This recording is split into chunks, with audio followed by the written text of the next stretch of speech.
दोस्तों आज हम जिस बॉलीवुड एक्टर की बात करने जा रहे हैं उनका बचपन फिल्मी गलियारों के बीच में बीता है। जी हाँ दोस्तों, हमने इस एक्टर को छोटे पर्दे पर ही बड़ा होते हुए देखा है और ये आज पटौदी खानदान के दामाद भी बन चुके हैं। मुझे मालूम है आप समझ चुके हैं, हम बात कर रहे हैं यहाँ पर कुणाल खेमू की। आज हम उनसे जुड़ी खास बात इस वीडियो में आपको बताने वाले हैं। तो आइए इनके बचपन से लेकर अभी तक की सारी बातें करते हैं। 25 मई 1983 को जम्मू कश्मीर के श्रीनगर में इनका जन्म हुआ था। इनके पापा का नाम है रवि खेमू और मम्मी का नाम ज्योति खेमू। एक छोटे से परिवार में इनका जन्म हुआ था। इस क्यूट से बच्चे की स्माइल पर लाखों लोग फिदा होते थे। ये हमारा कश्मीरी बच्चा दोस्तों कुणाल खेमू सबको अपनी ओर अपनी अदाओं से खींच लेता था। इनके पेरेंट्स भी एक जमाने में एक्टिंग से ताल्लुकात रखते थे। 1987 के समय दूरदर्शन पर एक बहुत ही फेमस सीरियल आया करता था जिसका नाम था गुल गुलशन गुलफाम। इस सीरियल में कुणाल के पेरेंट्स ने भी बेहतरीन किरदार निभाया था। उस समय इसकी शूटिंग कश्मीर में ही हुई थी। ये उस समय का बहुत ही चर्चित सीरियल माना जाता था। कुणाल की पढ़ाई की बात करें तो इन्होंने अपनी स्कूल की पढ़ाई बर्न हॉल स्कूल से पूरी की, लेकिन 1990 के समय कश्मीर में दंगे होने के बाद इन्होंने अपने पेरेंट्स के साथ जम्मू कश्मीर को हमेशा के लिए अलविदा कह दिया और वहाँ से कुणाल अपने परिवार के संग महाराष्ट्र के मुंबई के मीरा रोड इलाके में रहने आ गए। इन्होंने अपनी आगे की पढ़ाई मीरा रोड के NL डालमिया हाई स्कूल से पूरी की। इसके बाद की पढ़ाई के लिए Narsee Monjee college of commerce and economics में एडमिशन लिया। अपनी पढ़ाई पूरी करने के बाद इन्होंने अपने करियर की ओर रुख किया। तो आइए जानते हैं कैसे हुई इनके करियर की स्टार्टिंग। बॉलीवुड में दोस्तों बहुत सारे ऐसे एक्टर्स हैं जिन्होंने अपने करियर की शुरुआत बचपन में ही कर दी थी। उन्हीं में से एक नाम कुणाल खेमू का भी है। कुणाल जब छोटे थे तो उनके पेरेंट्स को काम करता हुआ देखकर उनका भी मन एक्टिंग करने का करता था।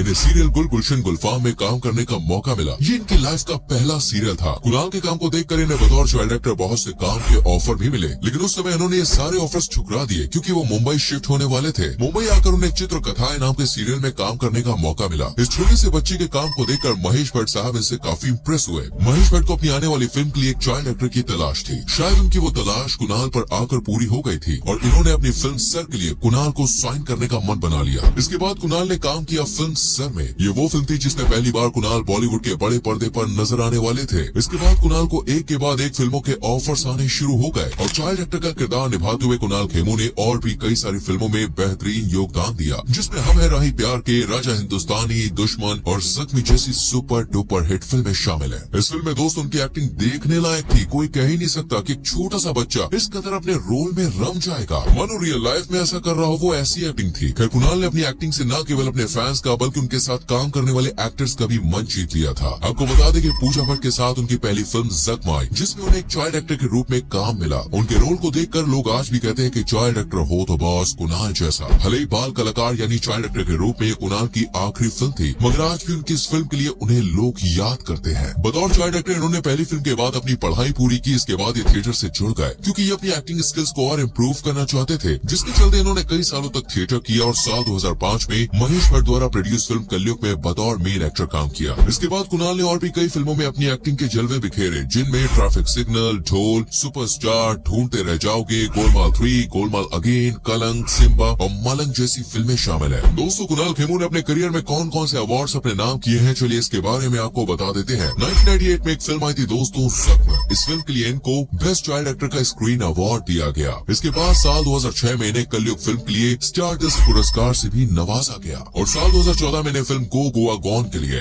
बेस्ट कॉमेडियन एक्टर के स्क्रीन अवार्ड के लिए नॉमिनेट किया गया। दोस्तों ये उनकी कुछ अचीवमेंट्स हैं जो इन्होंने अपनी मेहनत के दम पे हासिल की है। well, आपने कहावत तो सुनी होगी, जहाँ पर शोहरत है वहाँ पर कंट्रोवर्सीज तो बॉस होंगी ही होंगी। तो भाई इससे हमारे कुणाल खेमू कैसे बच सकते हैं? बात है साल 2014 की, जब कुणाल ने कुछ ऐसा कर दिया जिससे हिंदू धर्म को काफी ठेस पहुंची। जैसे कि हम सब जानते हैं, चाहे कोई भी धर्म हो, ईश्वर का निरादर किसी भी धर्म में माफी योग्य नहीं होता। कुणाल ने भगवान शिव का टैटू अपने पैरों पर बनवा लिया था, जिसके लिए उन्हें सोशल मीडिया पर काफी ट्रोल किया गया। इसके बाद वो पब्लिक कस्टडी में तब आए जब 2016 में एक अफवाह उड़ी कि सोहानी के साथ उनकी शादीशुदा जिंदगी मुश्किल में है, लेकिन कुणाल ने इस तरह की अफवाहों को खारिज कर दिया और ये साफ कर दिया कि उनका और सुहा का रिलेशन बहुत ही स्ट्रॉन्ग है और किसी के कहने पर वो टूटेगा नहीं। चलिए अब आपको ये बता दें आखिर क्या वजह थी जो कुणाल ने कश्मीर जैसी सुंदर वादियों को छोड़कर मुंबई की तरफ रुख किया था। देखिए जब कश्मीर में आतंकवाद बुरी तरह से फैला हुआ था, लोग एक दूसरे को मारने काटने में लगे हुए थे। उस समय कश्मीर में रहने वाले लोगों के पास सिर्फ और सिर्फ दो ही रास्ते थे, या तो वो अपना धर्म परिवर्तन कर ले या फिर कश्मीर छोड़ के चले जाए। हालातों को बिगड़ता हुआ देखकर कश्मीरी पंडितों को उनके घर से बेघर किया जाने लगा था और उन्हीं में से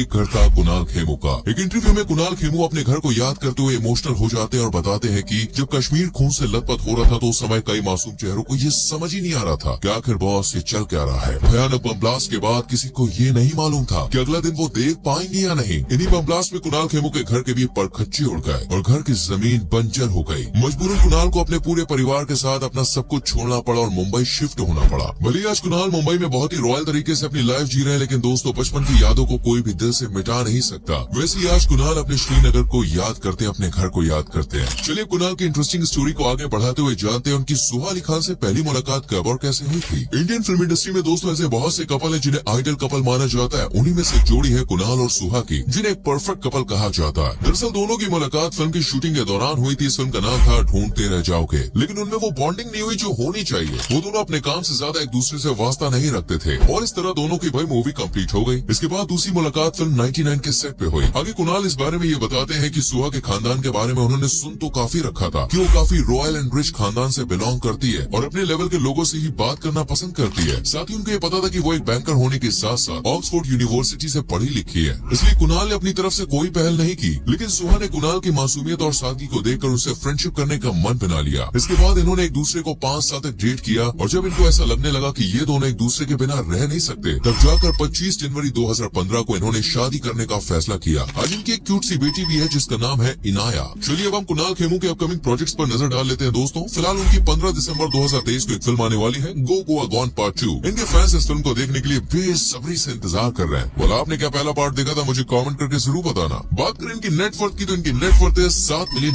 के आसपास। मंथली ये करीब 90 लाख के आसपास कमा लेते हैं और जब अर्निंग की बात आती है तो एक फिल्म के 5 से 6 करोड़ चार्ज भी कर लेते हैं। ये फिल्मों में अपनी एक्टिंग के लिए प्रोड्यूसर से अच्छी खासी फीस लेते हैं दोस्तों और अलग अलग ब्रांड्स के प्रमोशन करके भी पैसे कमा लेते हैं। एक ब्रांड का ऐड करने के लिए ये 80 लाख रुपए तक ले लेते हैं। बोला आप मुझे बताइए इनकी कौन सी फिल्म आपको अच्छी लगती है, ये आपको कैसे लगते हैं? कमेंट जरूर करना, वीडियो को लाइक और शेयर भी करें और पेज को फॉलो करना ना भूलें।